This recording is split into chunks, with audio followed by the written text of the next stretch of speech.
Halo teman-teman, kembali lagi di channel Dokter Matematika.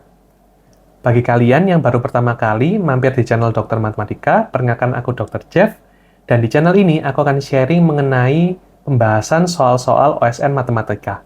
Dan di video kali ini aku akan membahas part terakhir dari soal OSN Matematika tingkat SMA tahun 2023. Nah, sebelum kita masuk ke pembahasan soalnya, teman-teman harus mengerti sedikit bahwa untuk part kali ini itu adalah part kemampuan lanjut.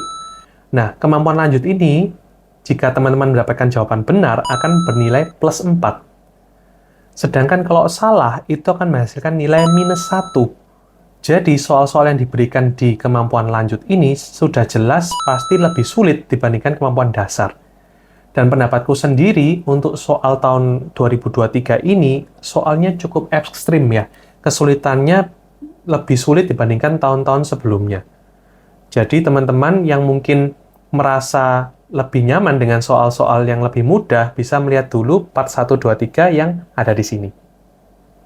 Oke, tanpa berlama-lama lagi, kita langsung masuk ke pembahasan soalnya. Oke, untuk soal nomor 1, jadi diberikan soal teori bilangan, di mana N itu adalah bilangan 2 pangkat A dikali 3 pangkat B. Hasil kali semua faktor positifnya ternyata adalah 12 pangkat 90. Jadi kita tulis tersebut 12 pangkat 90 ya, itu dengan 4 dikali 3 pangkat 90. Atau kalau kita buat dalam faktorisasi prima, itu menjadi 2 pangkat 180 dikalikan 3 pangkat 90. Jadi kita pisah antara prima 2 dan 3-nya. Nah, di sini ada beberapa pengetahuan yang harus teman-teman kuasai. Sebagai contohnya adalah banyaknya faktor positif, atau kita biasanya sebut dengan DN. Ini adalah banyaknya faktor positif.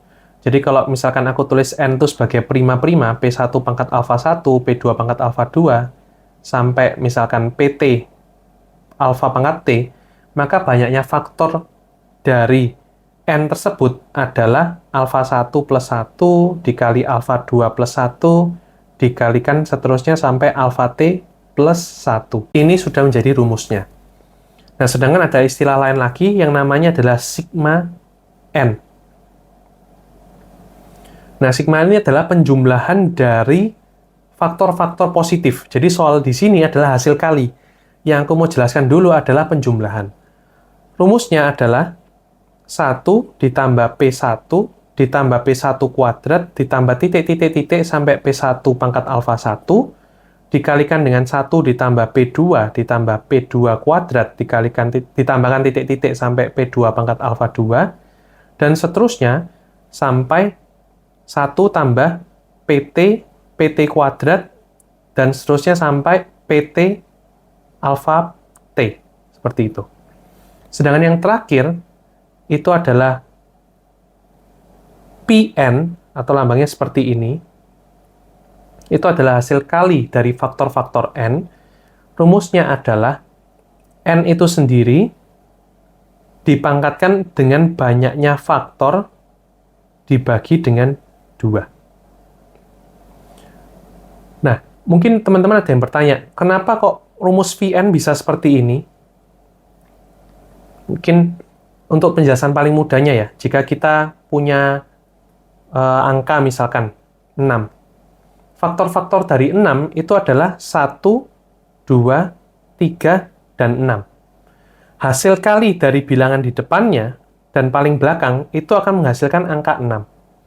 Yang tengah dengan yang tengah ini juga menghasilkan 6. Jadi kalau kita memiliki, misalkan di sini kan ada 2 pasang. Kalau kita memiliki banyak faktornya itu Dn, maka kita punya banyak pasangan yaitu Dn per 2 pasang. Hasil kali dari masing-masing 2 bilangan tersebut, sepasang itu adalah N.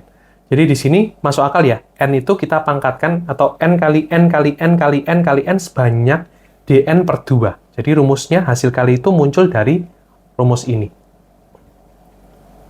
Aku beri contoh, misalkan aku memiliki bilangan 72. 72 ini adalah 2 pangkat 3 dikalikan 3 kuadrat. Nah, untuk menghitung banyaknya faktor atau Dn, pangkatnya 2 itu adalah 3, jadi 3 plus 1 dikalikan 2 plus 1. Jadi banyaknya faktor adalah 4 dikali 3, 12. Sedangkan Vn, sedangkan untuk sigma n, atau jumlahan dari faktor-faktornya, itu adalah 1 ditambah 2 pangkat 1 tambah 2 pangkat 2 ditambah 2 pangkat 3, aku kalikan dengan 1 ditambah 3 pangkat 1 tambah 3 kuadrat. Di sini, 1 tambah 2 tambah 2 kuadrat tambah 2 pangkat 3, itu adalah 15. Sedangkan 1 tambah 3 tambah 3 kuadrat, ini adalah 13. Jadi, total jumlah dari masing-masing faktornya itu adalah 195.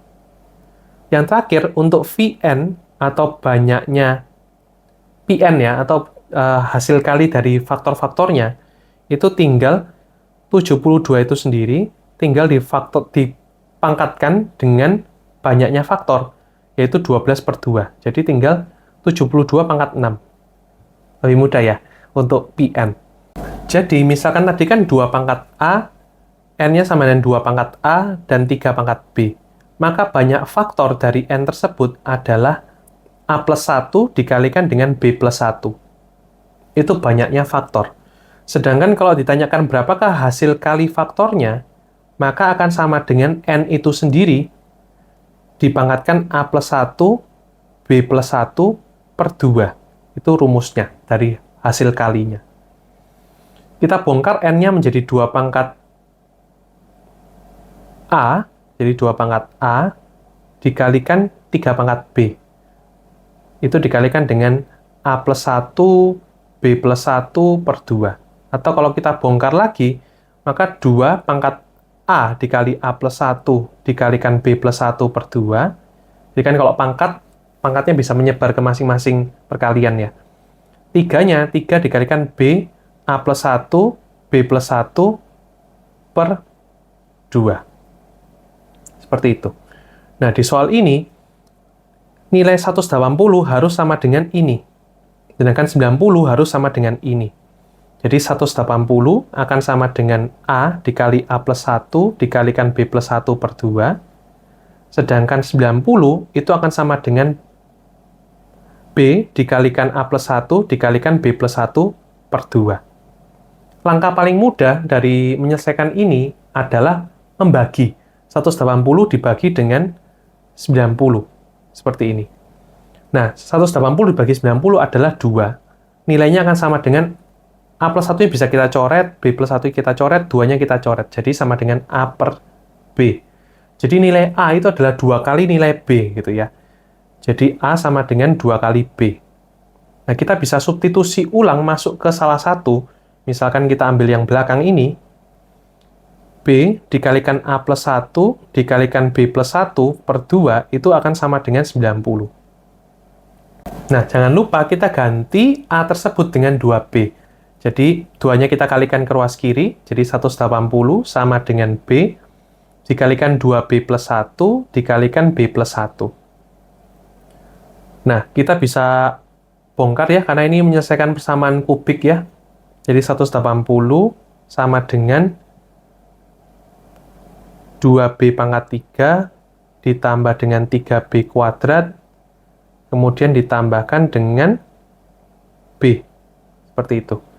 Kemudian kita pindahkan 0 sama dengan 2B pangkat 3 ditambah 3B kuadrat ditambah B dikurangi 180. Nah, kita bisa cek satu persatu ya, akar-akarnya ya. Namun di sini aku nyoba satu-satu angka 1, 2, 3, 4, ternyata ketemu kalau 4 itu adalah faktor dari atau solusi dari B. Jadi kita bisa keluarkan B-4 di sini. Menjadi salah satu faktor dari ini. Di sini kita bisa menggunakan long division ya. Jadi kita bagi 2B pangkat 3 ditambah 3B kuadrat ditambah B dikurangi 180. Kita bagi dengan B-4. 2B kuadrat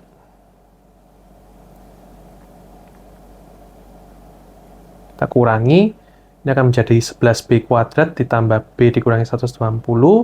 Kita tambahkan dengan 11B, ini 11B kuadrat dikurangi dengan 44B, kita kurangi lagi, 45B kurangi 180. Jadi ditambah dengan 45. Oke, jadi B-4 dikalikan dengan 2B kuadrat ditambah 11B ditambah 45. Sama dengan 0. Nah, di sini, solusi yang belakang ini tidak mengandung solusi bulat. Jadi, teman-teman bisa cek diskriminannya. Aku di sini menggunakan pemfaktoran, tidak menemukan pemfaktoran yang memenuhi solusi dari B. Jadi, satu-satunya solusi yaitu B-nya sama dengan 4. Nah, kita kembali ke soalnya ya. Jadi, A-nya nanti kan 8 ya, karena A-nya 2 kali B. Kita kembali ke soal. Nah, jadi ditanyakan berapakah nilai A kali B. Sudah jelas ya, karena di sini A-nya adalah 8 dan B-nya adalah 4, maka hasil kalinya adalah 32. Oke, kita lanjut ke soal nomor 17. Oke, untuk soal nomor 17 ini banyak yang mengeluhkan soal tersebut, karena dirasa salah soal. Nah, aku setuju ya, memang soal ini merupakan salah ketik ya, karena domain dari soal tersebut tidak dijelaskan. Namun, kalau aku disuruh mengerjakan soal ini, aku akan menjawab jawaban yang aku anggap benar. Jadi, coba kita kerjakan terlebih dahulu ya. Kita diberikan dua variabel X dan Y, di mana X plus Y kuadrat dibagi dengan X kuadrat min 9, ditambah akar dari Y kuadrat min 16, itu nilai minimumnya berapa? Kalau kita amati di sini, nilai minimum adalah 0. Karena apa? Karena atas ini bilangan positif, boleh 0 juga ya, dan bawahnya ini juga benda di dalam akar tuh selalu merupakan bilangan positif. Jadi tidak memiliki alasan bahwa bilangannya akan menjadi negatif. Nah, menurutku nilai yang paling minimum adalah 0, karena kita bisa mengambil contohnya ya. Kita bisa ngambil X-nya sama dengan 5, dan Y-nya sama dengan min 5. Di mana untuk masuk ke bagian bawahnya, 25 min 9 itu boleh, sedangkan bawahnya 25 kurangi 16 juga merupakan bilangan positif. Jadi tidak ada masalah. Sedangkan atasnya, X tambah Y-nya adalah 0. Jadi solusinya menurutku untuk nilai minimumnya seharusnya jawaban yang betul adalah 0. Tapi aku yakin soal ini terlalu gampang untuk jawabannya 0. Karena seharusnya ini soal kemampuan lanjut. Jadi seharusnya mungkin soal ini dikoreksi dengan syarat X dan Y-nya itu merupakan bilangan real positif. Jadi tidak boleh saling berlawanan sehingga menghasilkan nilainya 0. Nah, kalau keduanya itu adalah real positif, maka bisa kita lihat untuk menghasilkan bilangan real, X kuadrat ini harus lebih besar sama dengan 9, supaya dia dalam akar itu tidak negatif. Jadi X-nya itu harus lebih dari 3, dan otomatis Y-nya di sini juga harus lebih besar dari 4. Itu nilai X dan Y-nya yang terkecil. X-nya tidak boleh lebih kecil dari 3, Y-nya tidak boleh kecil dari 4. Untuk pengerjaan soal ini, sebenarnya idenya adalah bagaimana cara kita menghantarkan soal aljabar menjadi soal geometri. Nah, soal ini menurutku cukup unik ya, karena kebanyakan soal-soal itu adalah mengantarkan topik-topik lain ke aljabar. Contohnya, geometri ke aljabar, teori bilangan ke aljabar, atau soal kombinatorik ke aljabar. Bukan aljabar diantarkan ke topik lain. Nah, soal ini ternyata salah satu contoh soal yang membutuhkan pengetahuan kalian dalam mengeksplorasi bentuk aljabar menuju bentuk geometri. Nah, kita bisa mengandaikan sebuah panjang, yaitu seperti ini. Misalkan kita panjangnya adalah X. Kemudian di sini, aku tarik garis yang tegak lurus, yaitu siku-siku ya. Dengan tingginya itu adalah 3. Di sisi lain, aku bisa tambahkan lagi panjang dari bawah ini menuju ke sisi lainnya, misalkan seperti ini, Y. Jadi X dan Y itu tidak satu garis ya, dia mencong. Dan tingginya di sini adalah 4.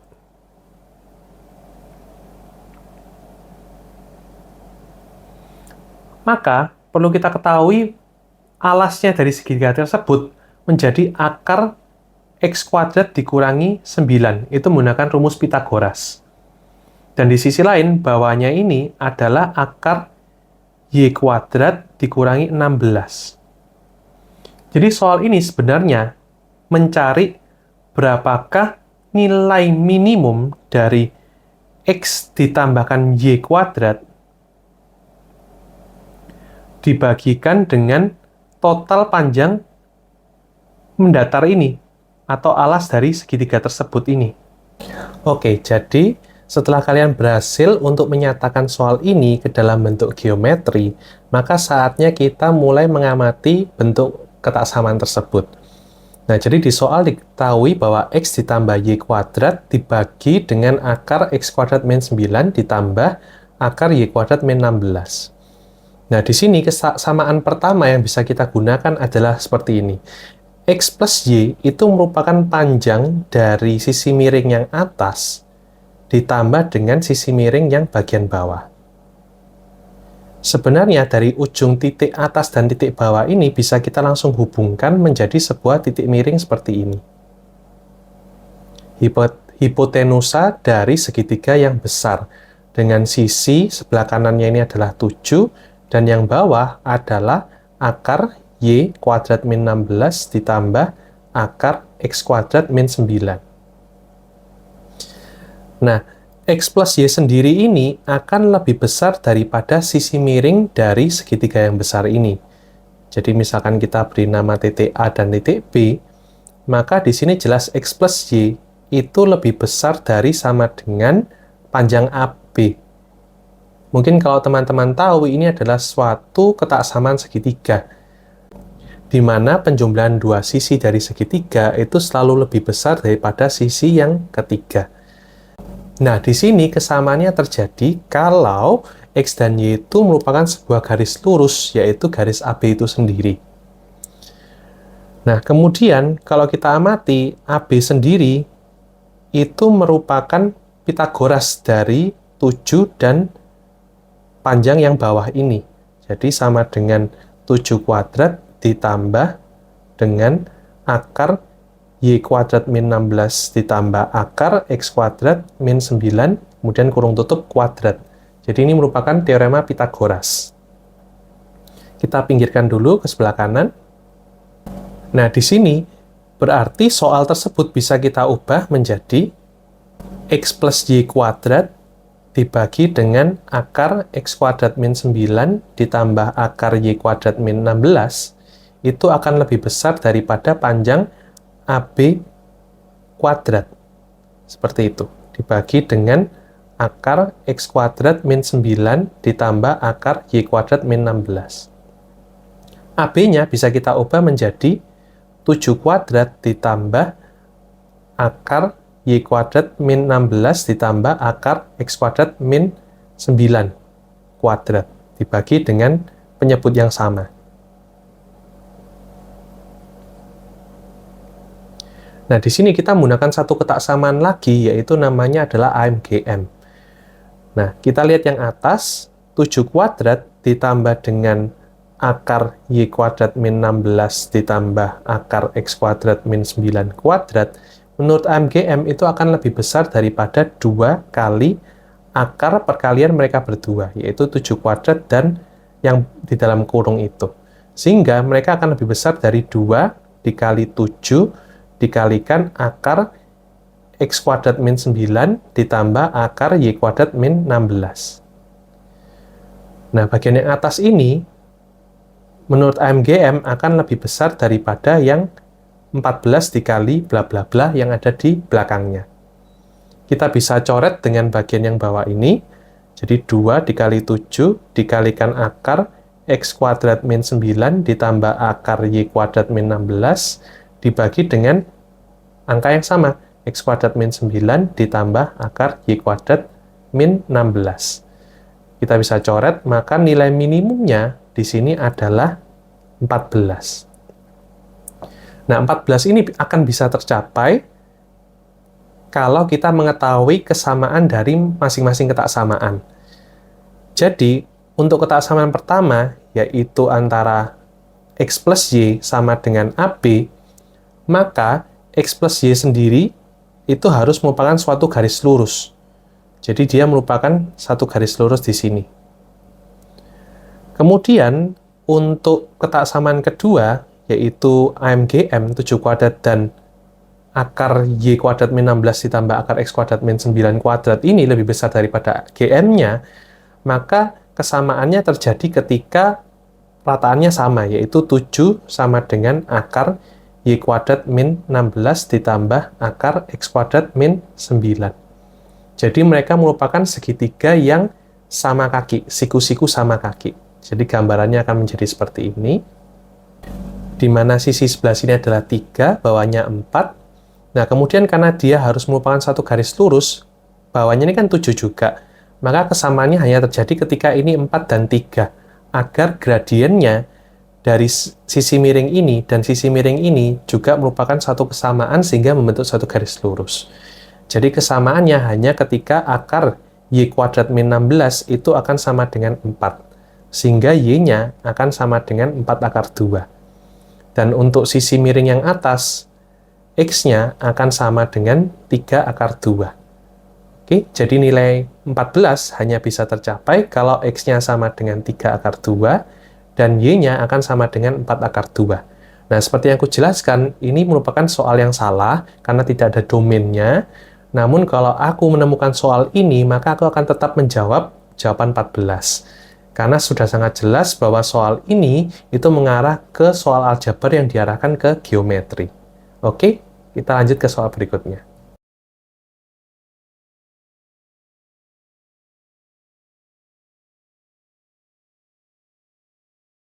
Oke, kita lanjut ke soal nomor 18. Jadi di sini diberikan titik-titik yang banyaknya adalah 10 kali 10, jadi ada 100 titik. Nah, yang aku ingat di soal ini, teman-teman, nomor 18, jadi teman-teman banyak sekali yang melakukan kesalahan. Karena dianggapnya persegi yang bisa terbentuk itu hanyalah yang berbentuk seperti ini. Kotak ini, kemudian kotak 2, seperti ini. Padahal teman-teman lupa, ternyata persegi tersebut bisa juga miring seperti ini. Nah, seperti ini, kemudian miring seperti ini, dan juga miring seperti ini. Jadi, teman-teman pada saat itu banyak sekali yang hanya menjawab jawaban yang perseginya hanya yang tegak lurus. Dan itu merupakan satu jawaban yang salah. Oke, kita coba mengerjakan soal ini terlebih dahulu ya.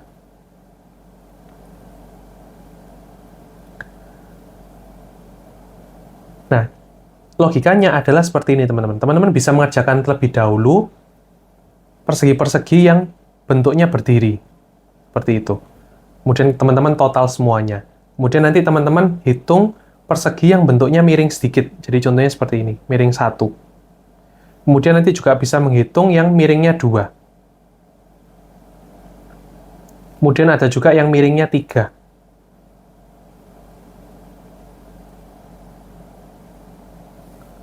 Nah, ada beberapa yang mengerjakan dengan cara ini, namun kelemahannya adalah banyak salah hitung ya, karena banyak sekali kemungkinan dari persegi yang bisa terbentuk dengan klasifikasi seperti itu.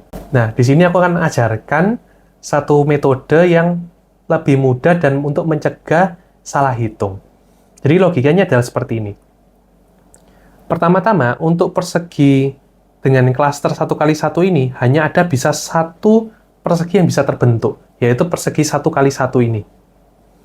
Nah, jika aku besarkan persegi ini menjadi 2 kali 2, maka aku bisa geser persegi ini, jadi aku putar satu titik sudutnya itu bukan di ujung-ujung yang sebelah sini, tapi aku geser ke ujung-ujung yang menggeser satu gitu, jadi geser satu ya.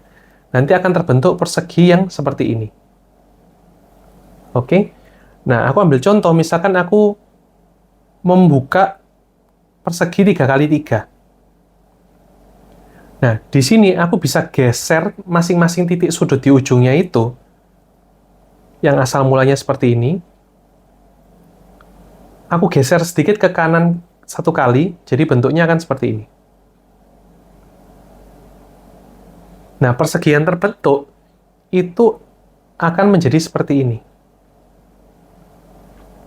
Kalau aku geser sekali lagi ke kanan, jadi bentuknya seperti ini. Akan terbentuk persegi dengan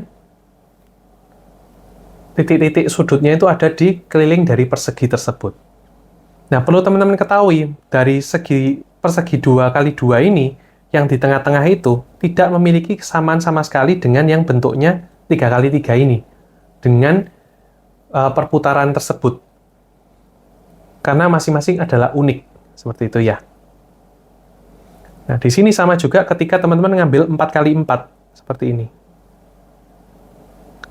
Nanti ada kemungkinan bisa digeser seperti ini. Bentuk persegi, kemudian juga bisa digeser sekali lagi menjadi seperti ini. Dan masing-masing itu adalah unik. Jadi, untuk kotak 1x1, aku rekapkan di sini, itu banyaknya kemungkinan adalah satu saja. Jadi, dia hanya satu yang tegak, tidak bisa dirotasikan. Dan itu, untuk masing-masing persegi 1x1, dia bisa bergeser sebanyak 9 kali, dan 9 kali ke bawah. Jadi ada 81 kemungkinan. Sedangkan untuk kotak yang 2x2, seperti ini, itu bisa memuat dua cara, yaitu satu berdiri dan kemudian dirotasikan satu kali. Tapi jangan lupa, dia banyaknya ada sebanyak 8 kali. Jadi dia bisa digeser seperti 1, kemudian 2, 3, 4, 5, 6, 7, dan 8. 8 secara mendatar, 8 secara vertikal, maka totalnya ada sebanyak 8 kuadrat. Begitu juga dengan yang 3x3. 3x3 nantinya akan menjadi 3 cara, yaitu diputar tegak sekali, dirotasikan satu kali, rotasikan kedua, maka ada 3 cara, dan juga ada 7 kuadrat. Jadi di soal ini, itu aku menjumlahkan 1x9 kuadrat ditambah 2x8 kuadrat ditambah 3x7 kuadrat, 4x6 kuadrat, kemudian 5 dikali 5 kuadrat ditambah 6 dikali 4 kuadrat ditambah 7 dikali 3 kuadrat, dan yang terakhir 8 kali 2 kuadrat dan 9 kali 1 kuadrat. Seperti itu. Jadi cara mudah untuk mengerjakan soal ini adalah dengan menggunakan notasi sigma. Jadi kita ambil 1 kuadrat dikali 9, kemudian 2 kuadrat dikalikan 8, maka sigma I dari 1 sampai dengan 9, I-nya kita ambil, kalau ini 1, maka I kuadrat. Jadi bisa I-nya itu dari 1 kuadrat, 2 kuadrat, 3 kuadrat, sampai 9 kuadrat. Sedangkan pengali sebelahnya ini kita bisa tulis 10 min I. Gitu. Jadi sama dengan sigma dari 1 sampai dengan 9, 10i kuadrat dikurangi i pangkat 3. Sedikit pengingat ya, kalau 1 kuadrat tambah 2 kuadrat sampai dengan n kuadrat, itu nilainya akan sama dengan 1/6 n dikali n plus 1 dikali 2n plus 1. Sedangkan 1 pangkat 3 ditambah 2 pangkat 3, seterusnya sampai n pangkat 3, nilainya adalah setengah n dikali n plus 1, kita pangkatkan dengan 2 kuadrat. Oke, jadi untuk soal ini, yang 10i kuadrat itu nanti nilainya adalah 10 dikali 1/6 dikalikan 9 kali 10 kali 19, itu untuk yang bagian depannya. Yang belakangnya adalah minus dari setengah kali 9 kali 10 kita kuadratkan. Oke, kita coba kerjakan di sini. Kita bagi dengan 3 dulu, kemudian kita bagi dengan 2. Jadi 3 dikalikan 5 dikalikan 10 kali 19, sementara yang belakang ini, 5-nya kita coret dulu, maka 9 dikali 9 dikali 5 dikali 5. Kita bisa menghitung dengan difaktorkan dulu, atau kita hitung langsung juga tidak masalah. Jadi 15 dikali 19 dikalikan 10, nilainya adalah 2850, kita kurangkan dengan 45 kuadrat atau 2025. Jadi jawaban untuk soal ini adalah 825 persegi. Cukup banyak ya, dan soal ini membutuhkan kreativitas. Kita lanjut ke soal nomor 19. Oke, untuk soal nomor 19 ini adalah soal geometri. Jadi diberikan sebuah segitiga ABC dengan titik D, titik E, dan F itu pada sisi-sisi yang berlawanan, sehingga AD, BE, dan CF itu saling berpotongan di satu titik. Kita bisa beri nama, misalkan titiknya titik P. Nah, di sini kita tahu ada sebuah titik F, yaitu AF-nya sama dengan FB. Jadi ini sama panjang. Dan sudut ADB-nya itu adalah siku-siku.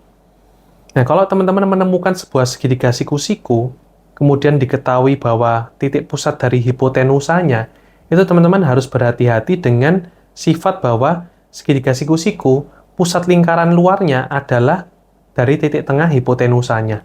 Itu cukup terkenal ya. Jadi, pusat dari lingkaran luarnya itu adalah titik tengah dari hipotenusa. Nah, di sini berarti kita bisa berkesimpulan F itu adalah titik pusat dari lingkaran luar ABD. Jadi kita coba gambar dulu lingkaran luar dari segitiga ABD. Nah, di sini bisa kita lihat bahwa F ini adalah pusat dari lingkaran luar dari ABD. Kemudian diketahui di soal lagi, EDF itu adalah 56 derajat.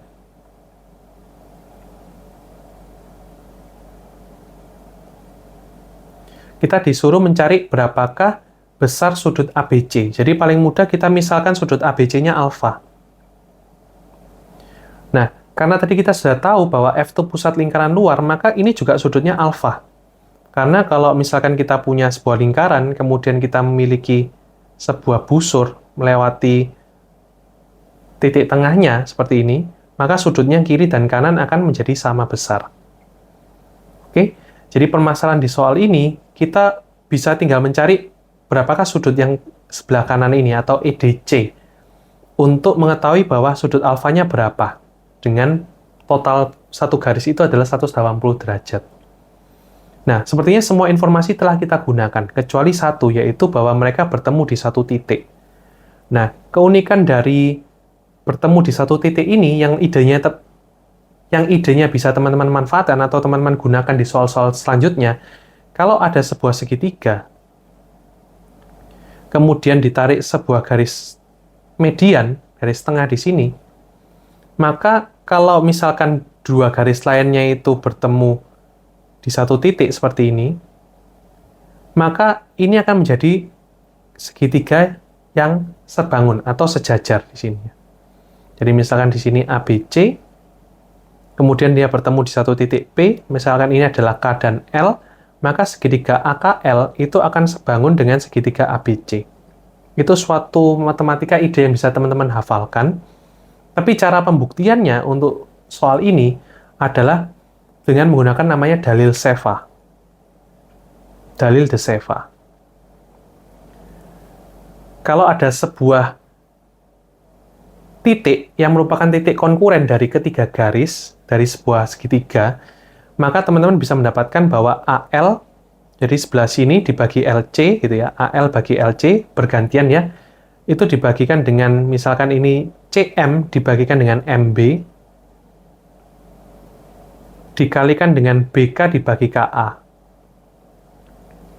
Pergantian seperti itu nilainya sama dengan 1. Itu sifat dari dalil Seva. Nah, kebetulan CM-nya dan MB-nya itu adalah sama panjang, yaitu titik tengah. Maka bisa kita coret sama dengan 1.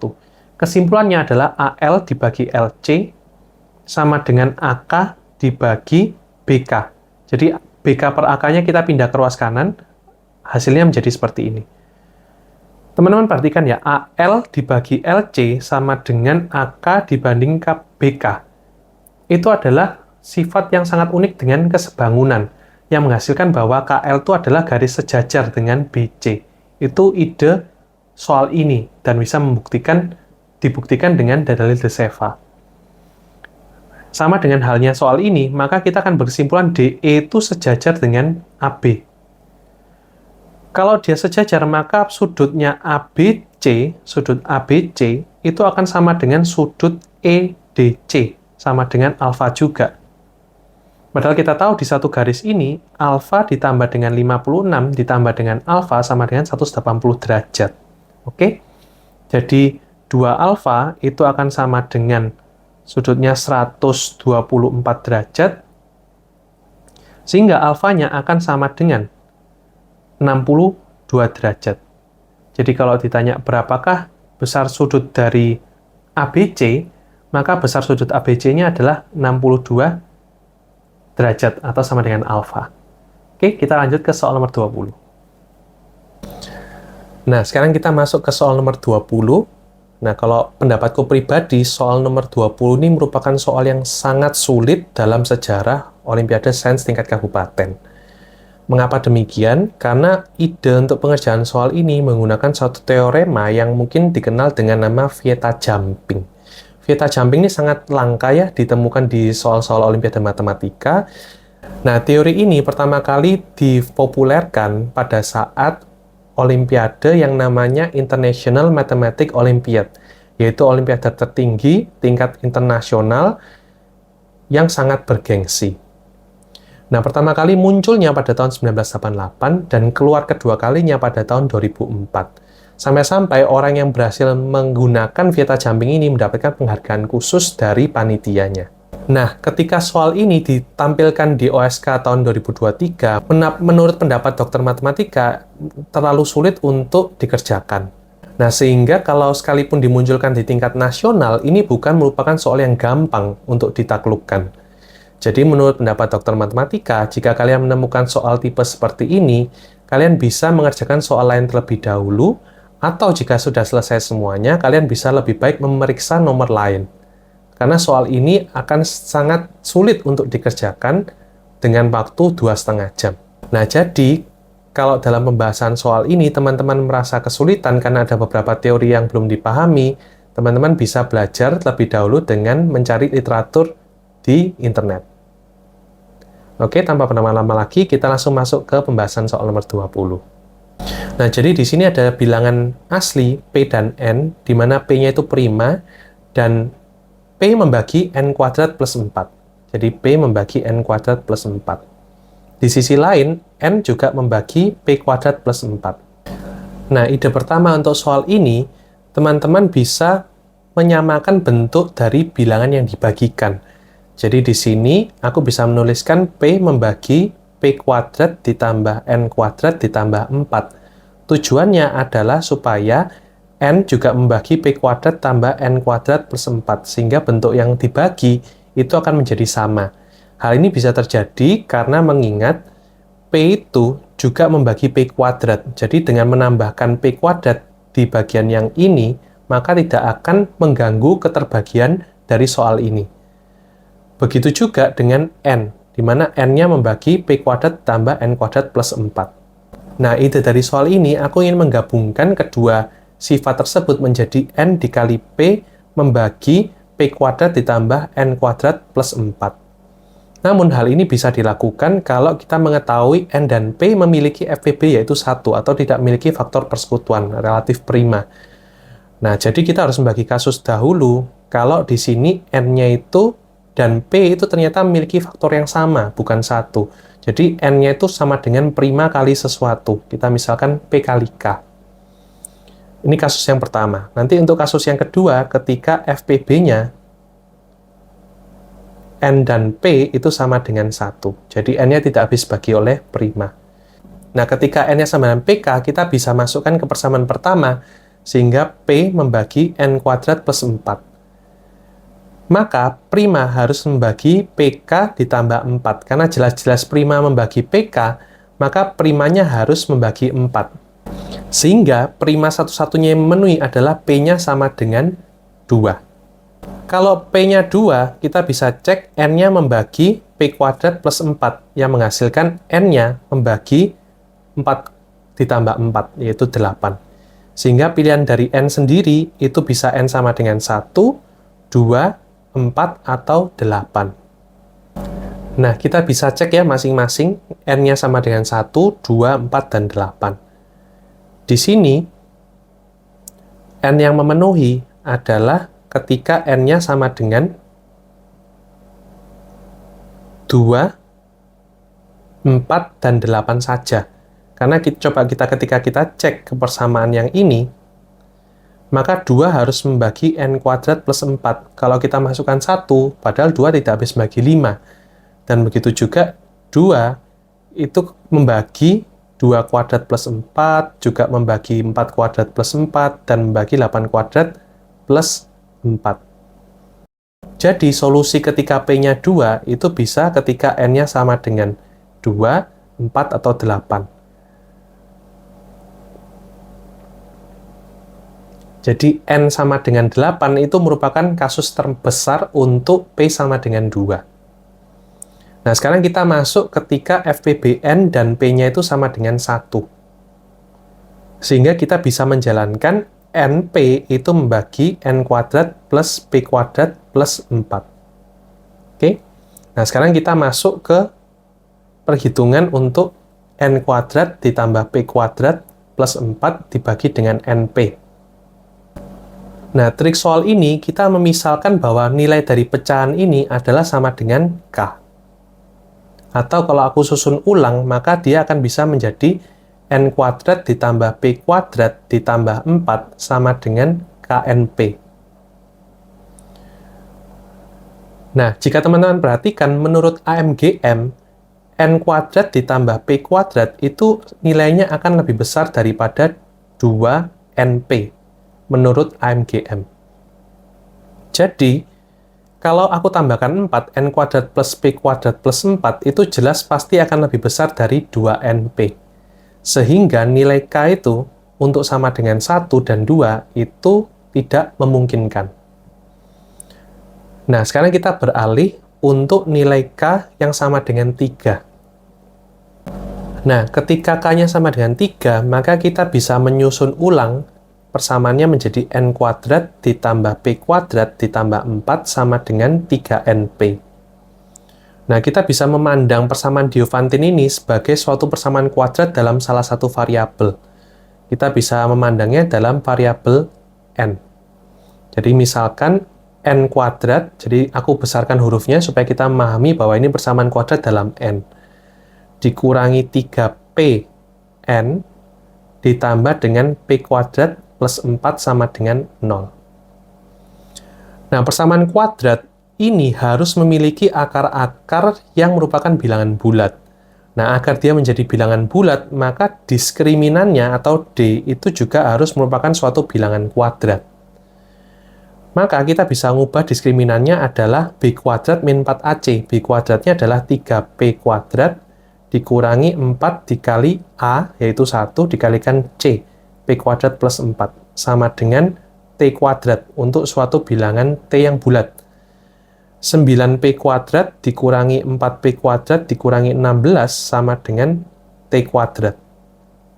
Oke, kita bisa tulis 5P kuadrat dikurangi 16 sama dengan T kuadrat. Atau ketika kita pindahkan ke ruas kanan, maka dia akan menjadi minus 16 sama dengan T kuadrat dikurangi 5 P kuadrat, seperti ini. Nah, mungkin teman-teman yang belum familiar dengan bentuk ini, persamaan ini kadang-kadang disebut dengan persamaan Pell. Pell's equation. Di mana untuk mencari solusinya, kita harus mencari solusi dari salah satu contoh dari T kuadrat dikurangi 5P kuadrat sama dengan min 16, dan juga mencari solusi dari T kuadrat dikurangi 5P kuadrat sama dengan 1.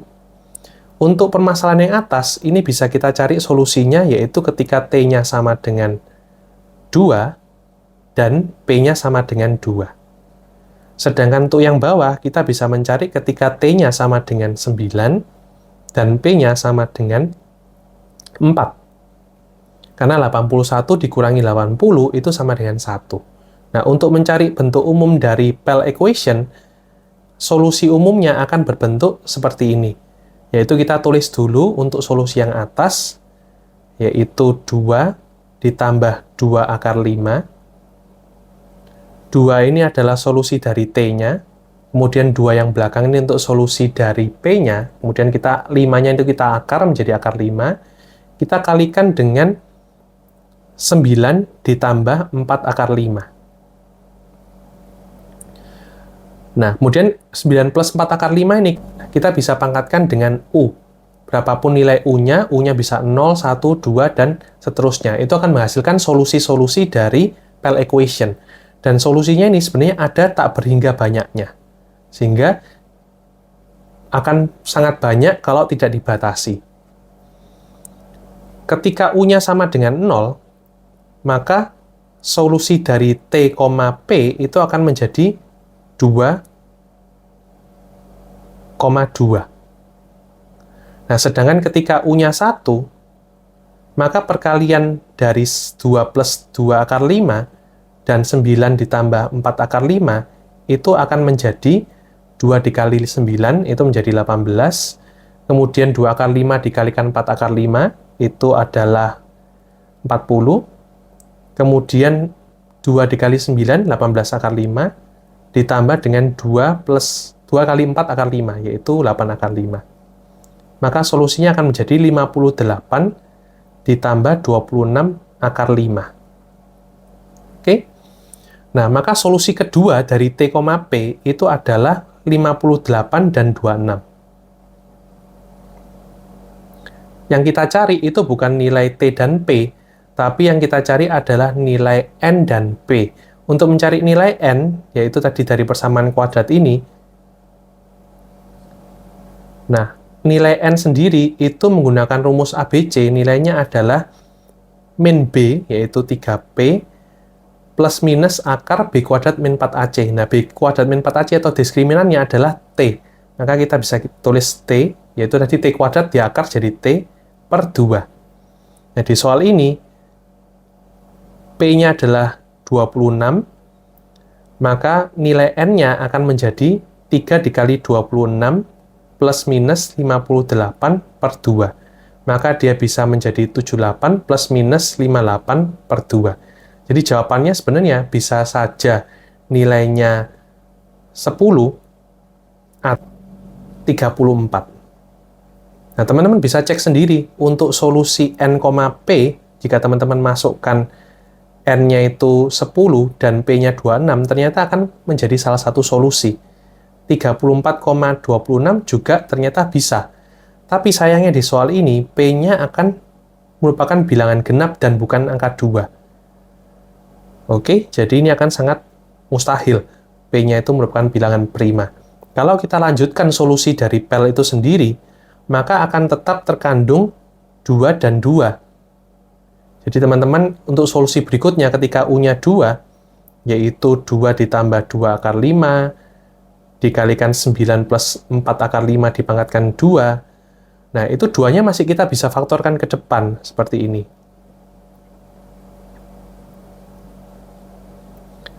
Dan perkalian-perkalian tersebut, untuk menghasilkan solusi dari T dan P, itu pasti ada faktor 2-nya. Dan P-nya tidak mungkin merupakan bilangan prima lagi, karena sudah lebih besar daripada 2. Jadi, solusi untuk soal ini, untuk ketika K-nya sama dengan 3, itu ketika primanya sama dengan 2. Hanya ketika primanya genap. Dan teman-teman ketika perhatikan di sini, prima 2 sudah kita hitung di atas, dan solusinya hanya N-nya 2, 4, dan 8. Oke, jadi kita untuk solusi K-nya sama dengan 3, menggunakan PEL equation, kita menemukan bahwa P-nya harus 2. Nah, sekarang kita masuk ke solusi untuk K-nya sama dengan 4. Ketika K sama dengan 4, maka kita akan mendapatkan N kuadrat ditambah P kuadrat ditambah 4 sama dengan 4NP. Nah, perlu teman-teman perhatikan, untuk mencari solusi di sini, kita bisa pertimbangkan modulo 4. Nah, di sini bilangan kuadrat, yaitu N kuadrat atau P kuadrat, itu hanya mungkin bersisa 0 atau 1 dalam modulo 4. Sehingga N kuadrat plus P kuadrat itu hanya mungkin bersisa antara 0 atau 1 atau 2 dalam modulo 4. Tapi perlu teman-teman ingat lagi, P di sini kita tidak mau ambil P yang sama dengan 2, karena kita sudah cek jawabannya di atas, P-nya itu kalau 2, solusinya cuma 3 itu. Kita ingin mencari P yang lain. Jadi, N kuadrat plus P kuadrat ini, kemungkinannya P-nya kan harus ganjil. Jadi, P kuadrat pasti bersisa 1 dalam modulo 4. Jadi kemungkinannya hanya bersisa 1 atau 2 dalam modulo 4. Kalau kita tambahkan dengan 4 pun, seperti ini, maka solusinya akan tetap bersisa 1 atau 2 dalam modulo 4. Nah, berbeda dengan yang di ruas kanan, di mana 4NP itu bersisa 0. Jadi, untuk K sama dengan 4, di sini tidak ada solusi. Karena P-nya yang kita cari adalah prima yang ganjil. Sekarang kita masuk ke K sama dengan 5. maka akan didapatkan n kuadrat ditambah p kuadrat ditambah 4 itu sama dengan 5np. Nah, kita bisa putar 2np-nya ke ruas kiri, jadi n kuadrat dikurangi 2np ditambah p kuadrat sama tambah 4 sama dengan 3np. N dikurangi p kuadrat ditambah 4 sama dengan 3np. Nah, kita bisa tinjau persamaan ini dalam modulo 3. Nah, n min p kuadrat itu merupakan bilangan kuadrat yang mungkin hanya bersisa antara 0 atau 1 dalam modulo 3. Sedangkan kalau kita tambahkan 4, n min p kuadrat ditambah 4 itu hanya bersisa 4 atau 5. Atau kalau kita sederhanakan menjadi sisa 1 atau 2 dalam modulo 3. Di sini tidak mungkin ada solusi karena 3np itu habis bagi 3. Jadi untuk K sama dengan 5 itu juga tidak ada solusi. Nah, yang akan kita tuju yang memiliki banyak solusi itu adalah ketika K-nya sama dengan 6. Kalau K-nya sama dengan 6, salah satu solusi yang mudah kita temui adalah ketika N-nya sama dengan P sama dengan 1. Tapi P-nya kan tidak boleh bilangan angka 1 ya, karena 1 bukan prima. Tapi kalau kita perhatikan 1 kuadrat ditambah 1 kuadrat ditambah 4 dibagi 1 kali 1, itu nilainya akan menjadi sama dengan 6. Nah, untuk mencari solusi di sini itu sama dengan solusi ketika K-nya sama dengan 3, yaitu N kuadrat ditambah P kuadrat ditambah 4 sama dengan 6NP. Kita pindahkan dia ke ruas kiri dalam persamaan kuadrat N, seperti ini.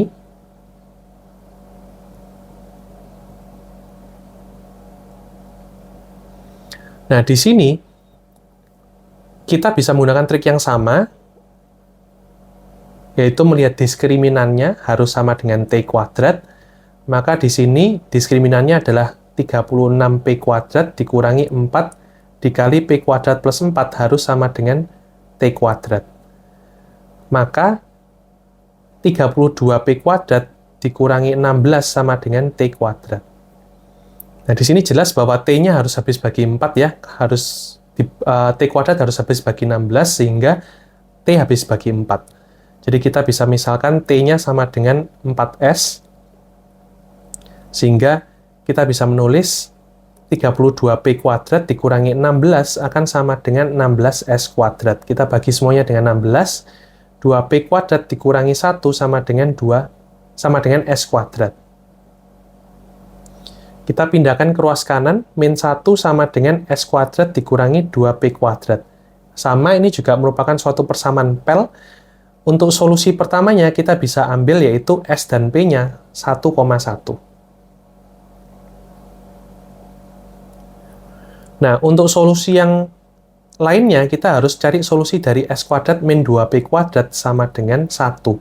Dan ini tercapai ketika S-nya itu sama dengan 3 dan P-nya sama dengan 2. Yaitu 9 dikurangi 8 sama dengan 1. Maka bentuk umum dari solusi pel ini adalah 1 ditambah akar 2 dikalikan dengan 3 ditambah 2 akar 2 pangkat U. Untuk U-nya sama dengan 0, maka kita akan mendapat solusinya adalah 1 ditambah akar 2. Jadi 1 dan 1. Maka S-nya sama dengan 1, P-nya sama dengan 1. Seperti ini. Sehingga T-nya akan menjadi sama dengan 4. P-nya sama dengan 1, karena T sama dengan 4 kali S. Kemudian untuk mencari nilai N-nya, jangan lupa N-nya adalah menggunakan rumus ABC, 6P plus minus T per 2. Jadi untuk soal ini, N-nya akan sama dengan 6 plus minus 4 per 2. Bisa sama dengan 5 atau bisa sama dengan 1. Nah, kalau kita perhatikan, pasangan N, P ketika 1,1 dan 5,1 itu ternyata memberikan hasil yang membagi. Yaitu sebagai contoh ya, 5 kuadrat ditambah 1 kuadrat ditambah 4 dibagi 5 kali 1, ternyata nilainya akan sama dengan 6. Dan ini solusi. Nah, jika begini, kita akan tahu bahwa solusinya sebenarnya ada tak berhingga. Ada sangat banyak sekali solusi dari N, P. Untuk U sama dengan 1, kita bisa mendapatkan 1 plus akar 2 dikalikan 3 plus 2 akar 2. Penjabarannya akan menjadi 3 ditambah 4 ditambah 3 akar 2 ditambah 2 akar 2. Nilainya akan menjadi 7 ditambah 5 akar 2. Solusi S, P-nya di sini adalah 7,5. Maka solusi T, P-nya akan menjadi 28,5. Maka solusi dari N, P-nya itu akan menjadi tadi ya 6P plus minus T per 2. Jadi aku tulis agak bawah supaya memudahkan.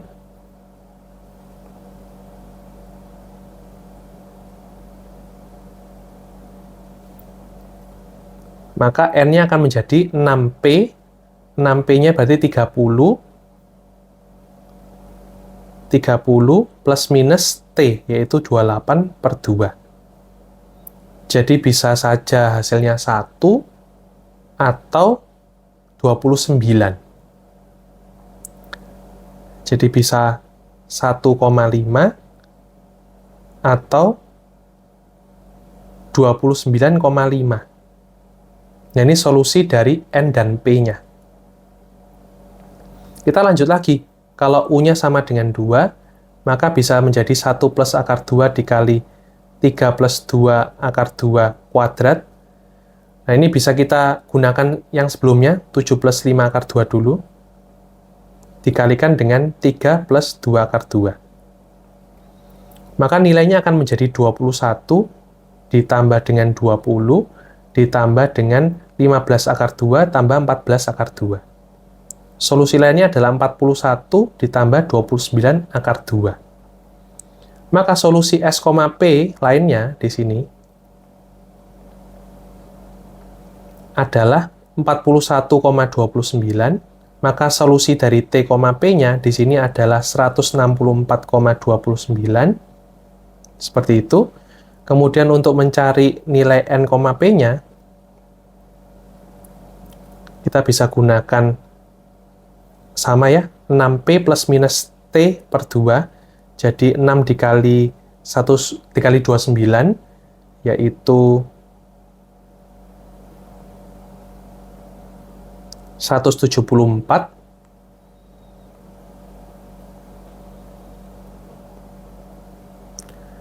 plus minus 164 per 2.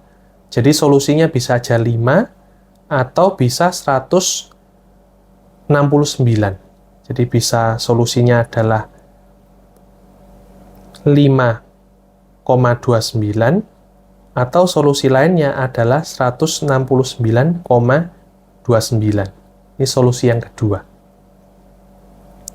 Nah, kalau teman-teman lanjutkan lagi, sebenarnya pasangan dari N, P ini, dari ketika U-nya 0, U-nya 1, U-nya 2, itu nanti akan bergantian, yaitu 1,1, itu solusi pertama, kemudian 1,5, kemudian 5,29, kemudian nanti 29,169, dan nanti pasti suku berikutnya 169 juga.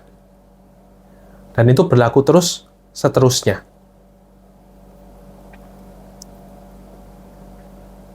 Nah, sampai di titik ini, ketika teman-teman masukkan U-nya sama dengan 3, nanti akan didapatkan solusi, yaitu ketika P-nya sama dengan 169, dan N-nya itu akan sangat besar sekali, lebih dari 200. Nah, jadi untuk perhitungan di sini, kalau P-nya tidak dibatasi, mungkin suatu saat akan mendapatkan prima baru yang memenuhi. Tapi karena P-nya di sini kita batasi kurang dari 200, kita tidak perlu menghitung kira-kira P yang bisa terjangkau itu hanyalah ketika P-nya 29. Itu yang mungkin. Karena 169 bukan merupakan bilangan prima, dan kalau kita lanjutkan lagi, maka pasti lebih besar dari 200. Nah, itu menggunakan Pell equation. Nah, jadi tidak perlu kita lanjutkan, cukup kita berhenti di P yang sama dengan 29. Nah, P sama dengan 29 sini, kita bisa mendapatkan N yang sama dengan 164 Oke, kita coba ya, masukkan n kuadrat ditambah p kuadrat ditambah 4 dibagi dengan n kali p, itu nanti akan sama dengan 6. Atau kalau teman-teman percayakan lagi kembali ke persamaan awal, 169 membagi 29 kuadrat plus 4. Apakah ini betul? 169 membagi 29 kuadrat itu adalah 841 ditambah 4, 845.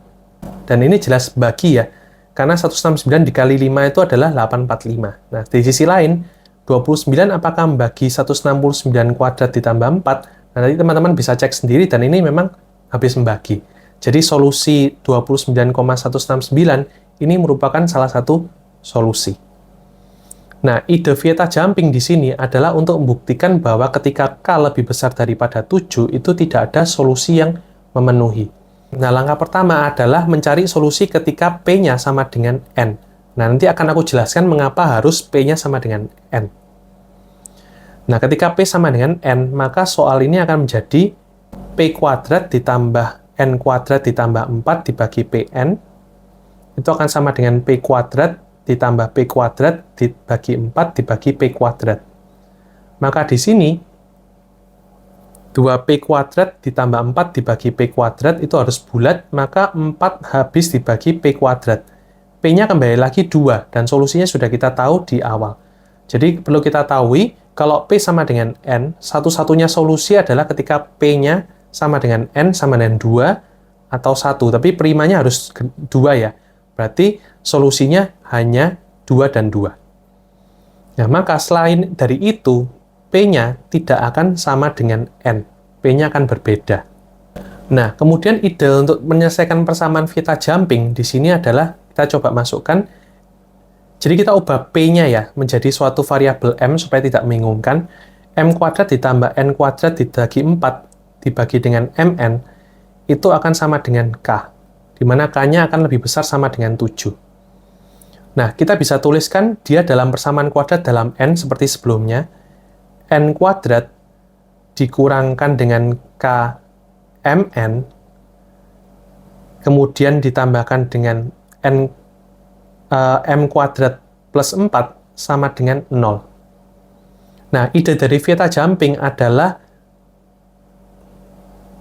sebenarnya Vieta jumping ini adalah satu materi yang terkait dengan namanya Fermat Method of Infinitesimal, yaitu kita kerucutkan terus nilainya. Jadi, mungkin dari ide sebelumnya, kalau teman-teman dapatkan 29, ternyata bisa ambil 29 dan 5. Kalau ambil 5, ternyata bisa ambil 5 dan 1. Jadi, semakin kecil. Idenya mirip dengan ketika ada solusi. Nah, tapi, mungkin ada beberapa yang salah kaprah. Vieta jumping ini sebenarnya adalah suatu ide untuk membuktikan tidak ada solusi, bukan membuktikan solusi. Jadi, di sini kita ingin membuktikan bahwa asumsi kita salah atau tidak ada solusi. Nah, karena M dan N di sini bentuknya simetris, maka aku bisa, tanpa mengurangi keumuman soal atau W-log, aku bisa ambil ketika N-nya lebih besar daripada M. Karena kita mau pilih M dan N manapun sebenarnya bebas. Nah, di sini jelas harus kurang dari, karena kalau sama dengan, itu akan masuk ke kasus yang sebelumnya yang sudah kita buktikan. Nah, kalau M-nya kurang dari N, di sini ide dari Vieta jumping adalah aku menghitung Vietanya, yaitu Vieta rumusnya adalah kalau N itu merupakan salah satu solusi, maka pasti ada solusi lain kedua, yaitu misalkan N0. N ditambah N0 itu akan sama dengan Km, yaitu min B per A. Sedangkan N dikalikan dengan N0 itu nilainya akan menjadi M kuadrat plus 4. Nah, yang akan aku manfaatkan di sini adalah yang bagian bawah. Di mana ketika M-nya itu kurang dari N, maka kita bisa tulis N0 itu sama dengan M kuadrat plus 4 dibagi dengan N. Nah, M di sini aku bisa tulis dia kurang dari N kuadrat per 4 per N. Jadi akan sama dengan N dibagi 4 per N. Nah, untuk misalkan suatu kontradiksi, andaikan aku memisalkan ada variabel N1, di mana N1 ini adalah nilai terkecil yang membuat N1 plus M itu solusinya adalah yang paling minimum. Dari semua solusi, N1 plus M itu adalah solusi yang terminimum. Aku akan membuktikan bahwa kasus ini akan menghasilkan kontradiksi. Nah, N1 dikalikan N0 itu sama dengan M kuadrat plus 4. Tapi tetap ya, N1 itu akan lebih besar daripada M. Ini akan tetap. Di sini, N0 nilainya akan sama dengan M kuadrat plus 4 dibagi dengan N1. Nah, karena N1 itu lebih besar daripada M, maka ini menghasilkan 1 N1 akan lebih kecil daripada 1 M. Maka ini akan kurang dari M kuadrat plus 4 dibagi dengan M. Atau sama dengan M plus 4 per M. Nah, perlu kita ingat lagi tadi, M-nya itu adalah prima, maka kita bisa keluarkan P-nya 2 ya, karena P2 itu nanti solusinya sudah kita tuliskan di atas, maka primanya itu pasti kemungkinannya bisa 3, atau P-nya lebih dari 5. Nah, untuk P-nya sama dengan 3, kita coba hitung secara manual di sini. N itu akan membagi prima kuadrat plus 4. Maka N akan membagi 3 kuadrat plus 4, sama dengan 13. Nah, N-nya harus membagi 13. Maka N-nya bisa aja 13. Namun, kalau teman-teman masukkan ke awal, bahwa P-nya harus membagi N kuadrat plus 4, ini tidak memenuhi, yaitu 3 tidak habis membagi 13 kuadrat plus 4. Jadi, untuk P sama dengan 3, itu tidak terdapat solusi. Nah, di sini berarti P-nya atau M-nya itu harus lebih dari 5. Dan ini berarti bahwa dia akan kurang dari sama dengan M ditambah 4/5. Maka di sini ditemukan bahwa N0 ini harus kurang dari sama dengan M. Jadi ternyata didapatkan solusi N0 yang kurang dari M.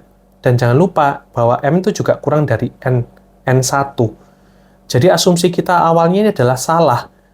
Kita berasumsi bahwa N1 ditambah M itu adalah nilai yang paling minimum. Namun ada solusi lain, yaitu N0 dan M, yang ternyata juga memenuhi persamaan di atas ini, di mana N0 ditambah M itu ternyata lebih kecil daripada N1 ditambah M. Itu adalah ide dari Theta jumping. Nah, mungkin beberapa dari teman-teman bertanya, gunanya dari K lebih besar dari 7 ini apa? Karena sebenarnya kalau dalam pengerjaan ini K-nya lebih besar dari 7 tidak kita gunakan sama sekali. Nah, ternyata gunanya adalah seperti ini. Dengan kasus P sama dengan N di sini, kita akan mendapatkan solusi, yaitu ketika P-nya sama dengan N sama dengan 1, yang menghasilkan K-nya sama dengan 6. Dengan K-nya lebih besar sama dengan 7, maka ini akan mengharuskan P-nya tidak mungkin sama dengan N. Sehingga kegunaan untuk K-nya lebih besar dari 7 hanya untuk membiarkan bahwa M-nya akan pasti kurang dari N, atau P-nya kurang dari N, seperti itu. Nah, di sini, maka kita akan menemukan bahwa solusinya itu akan menjadi kontradiksi, dan tidak ada untuk K-nya lebih besar dari 7. Jadi, solusi untuk soal ini ada beberapa, yaitu contohnya tadi 2, P, N ya, itu adalah 2,2, 2,4, 2,8, dan ketika P-nya sama dengan 5, tadi akan didapatkan N-nya sama dengan 29. Ketika P-nya 29, N-nya bisa diambil 169. Nah, jika kita perhatikan di sini, yang ditanyakan di soal adalah berapa nilai N terbesar. Nilai N terbesar yang mungkin adalah ketika sama dengan 169, yaitu primanya sama dengan 29. Oke, soal ini cukup sulit ya untuk soal OSK. Semoga penjelasan ini bermanfaat. Kita ketemu lagi di video selanjutnya. See you on the next video.